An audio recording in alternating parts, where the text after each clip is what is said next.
So, ma'am, your reaction to the court verdict today? I think the court verdict must be seen in the context of what these workers have gone through for the past couple of years since the time this incident took place. 148 workers were charged for the murder of one man. There were also other offences like rioting, causing grievous injury, criminal trespass, forming an unlawful assembly, etc., etc. Came from very poor families, naturally. They lost their only source of livelihood. Their families became destitute. They were thrown on this, and they suffered very long periods of incarceration. In that sense, the acquittal of 117 people today by the trial court, I think, is a vindication of their struggle and an acceptance of the arguments that were placed by the defense. It has really the foundations of this case has been thrown. The court has clearly not accepted the prosecution version. Otherwise, a large majority, 2/3 of the workers who were put on trial would not have been acquitted. So there is a sense of relief that at least these 117 persons have been allowed to go. As far as the remaining 31 workers are concerned, there is again a distinction that the court has made. 13 workers have been convicted for murder, whereas 18 workers have been convicted for the less serious offence of causing hurt. Right. And it is my belief that when we argue next Friday on sentencing, we will try and convince the court that they should be let out for the period already undergone, because they've all undergone long periods of incarceration. Right. So really, 148 has got reduced to 13. And for these 13 workers, we will be filing an appeal in the Punjab and Haryana High Court. And it is my belief that as far as these 13 workers are concerned, the case against them will also collapse in the High Court. I must add that the case against them is very, very tenuous. Yes. And the prosecution went after them essentially because they were members of the trade union at that time. They were office bearers of the trade union at that time. And this was an attempt to break the trade union in Maruti Udyog. And therefore, these names were easily available with the management, and that is the reason why they have been implicated. So as far as these 13 workers are concerned, as I said, we will be moving the High Court in appeal. Okay. So what does it suggest, ma'am? Like, there was such a large number of people accused in this case, Yes. and a large number of them are acquitted now Yes. by the court. Yes. So what does it suggest about It the suggests- Was it framed or? Absolutely. It suggests a complete framing of these men by the Gurgaon police in collusion with a big corporate house in Gurgaon.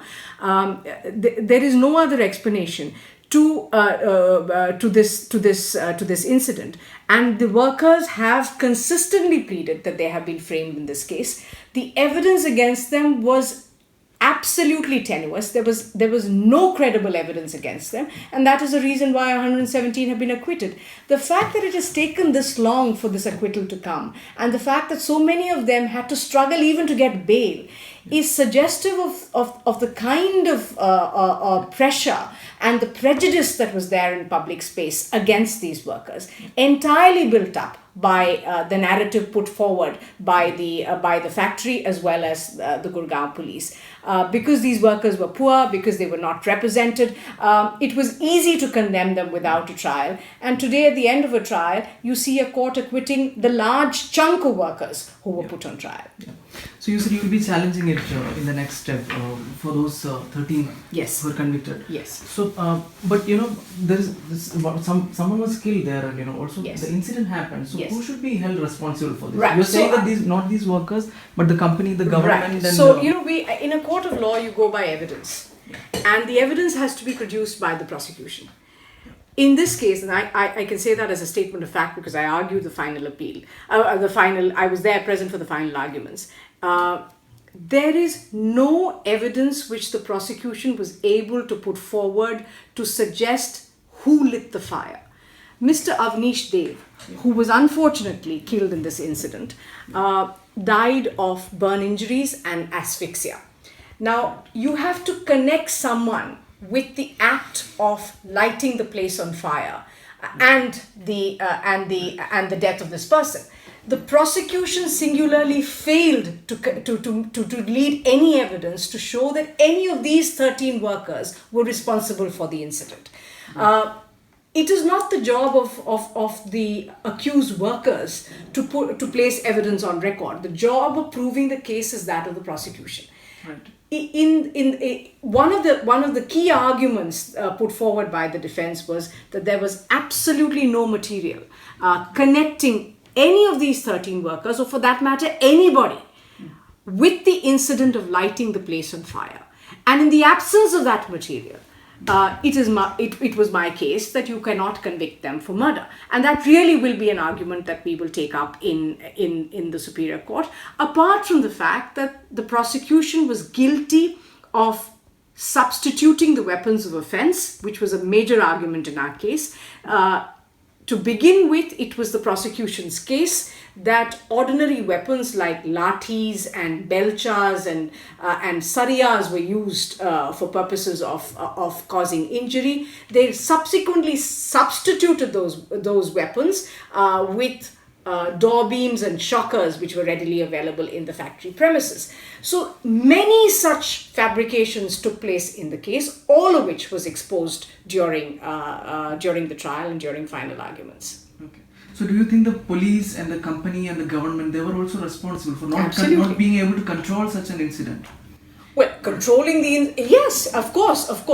Firstly, I'm not sure whether, you see, the whole narrative is so skewed. The narrative assumes that the incident took place because the workers went berserk. It's interesting that in the hundreds of witnesses that came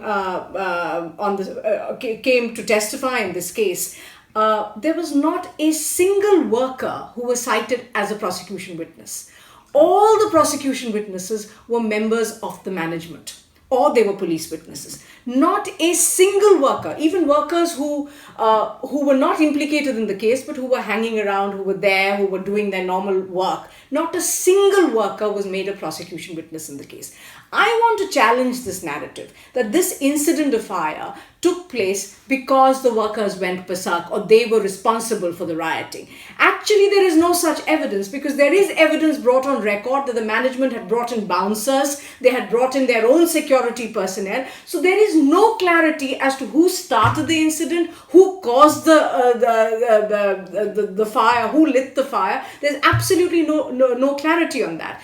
And the narrative which is there in public space is a narrative which the Gurgaon police wants the world to believe, and the management wants the world to believe, but it is not substantiated by any evidence. On the contrary, the evidence speaks of the workers being very calm and being, the police was present at the spot till from 3 p.m. in the afternoon. So to suggest that at some point all of them went berserk and they started beating up these people is a fallacy, because it's the narrative that has been put out by one side just to cause prejudice in this case. Okay. So, ma'am, what is next for these 117 people acquitted now? Like, are they retained in the company? What are they doing now? Like, obviously they're not, because I mean they were thrown out immediately after the incident, this is not government service where once you're acquitted you will get back your job.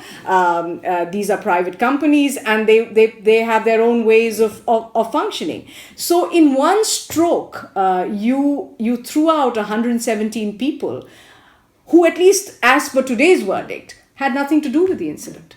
So really, at some stage, we need to talk of corporate culpability. We need to talk of the liability of the corporate house itself for framing these people. And the manner in which a large majority of these 117 people were named by the prosecution witnesses, I'm not sure whether you're aware of the facts of the case, but the fact is that they were named in alphabetical order. So witnesses would come. One witness took upon himself to name workers from A to C, the other witness from D to F. It was preconceived list which was there before them, and they were naming them in alphabetical. It was bizarre. I have never seen this kind of identification of witnesses in any criminal trial so far. Clearly, it was a fabrication, and clearly the management was wanting to implicate the maximum number of workers with the least bit of evidence in front of them. Okay. So, ma'am, in general, what you can tell us, about the corporate culture? That what are the lessons from manager, especially in the backdrop of this? I don't think there've been any lessons. If anything, this has shown extreme courage and bravery on the part of the workers' movement in India, despite the fact that 148 families were made destitute because of this incident. They faced trial with great fortitude, despite the fact that many of the families, these men were the only earning members of those families, and they had no money to contest a trial as big as this. They went ahead. And even today, as I speak, I have received a message from representatives of the workers' union saying that they are even the men who have been convicted. That although they have been convicted, they are very happy that most of their colleagues have been let off, and that they are willing to take this to the next level, and they are willing and ready to fight in Punjab and Haryana High Court. So I think the only people following the law here are the workers. For the corporates, it's very important to understand that, and I think corporate India doesn't have that culture, to understand that the workers are their bread and butter. It is on the sweat of the workers that their factories and their whole institution survives. For them to have alienated the workers in this way, for them to have prosecuted the workers in this way, and that to wrongly prosecuted them in this way, is a sad reflection of the corporate culture in this country. There is no accountability for what they have done. Who pays for the fact that these 117 workers were wrongly put to trial? So I think somewhere these questions have to be asked by the corporate house as well as the media, which never really picked up the story of these innocent workers, which constantly parroted the narrative of the corporate house. Even today, many TV channels their ticker headlines has been 31 workers convicted. I would have thought the overwhelming headline is 117 workers acquitted, right? So in this skewed space, I think it is the corporate houses as well as a corporate controlled media which needs to learn lessons, not the workers. Thank you, ma'am.